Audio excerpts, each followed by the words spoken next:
শুভমান গিলের এক ভুলে ৩০০ কোটি টাকার ক্ষতির শঙ্কায় ভারতীয় ক্রিকেট বোর্ড। বর্তমানে ভারতের ক্রিকেট দলে অন্যতম প্রধান তারকা শুভমান গিল। ব্যাট হাতে দুর্দান্ত ফর্মে থাকা এই ওপেনার রানের পাশাপাশি উপহার দিচ্ছেন একের পর এক স্মরণীয় ইনিংস। তবে এবার তার একটি ছোট্ট ভুলই বড়সড় সমস্যার কারণ হয়ে দাঁড়াতে পারে ভারতীয় ক্রিকেট বোর্ড বিসিসিআইয়ের জন্য।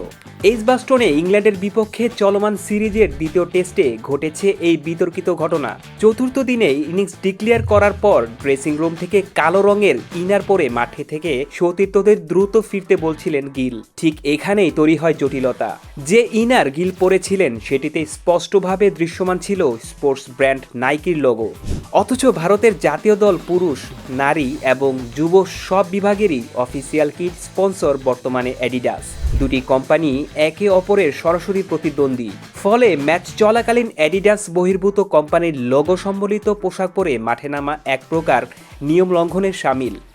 বিসিসিআইয়ের সঙ্গে ২০২৩ সালের জুন থেকে ২০২৮ সালের মার্চ পর্যন্ত চুক্তিবদ্ধ অ্যাডিডাস। এই দীর্ঘমেয়াদী ৪ বছর ৯ মাসের চুক্তির আওতায় প্রতিটি ম্যাচের জন্য অ্যাডিডাস বোর্ডকে দিচ্ছে ৭৫ লাখ রুপি, যার মোট মূল্য প্রায় ৩০০ কোটি টাকার কাছাকাছি।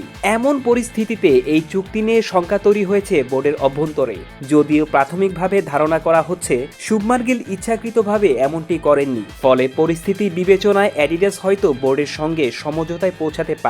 এই বিষয়ে এখনো পর্যন্ত বিসিসিআই কিংবা অ্যাডিডাসের পক্ষ থেকে কোনো আনুষ্ঠানিক বিবৃতি দেওয়া হয়নি এবং খুব শিগগিরই এই নিয়ে সিদ্ধান্ত আসার সম্ভাবনা রয়েছে। Mohammad Amir Hossain, ultimate sports.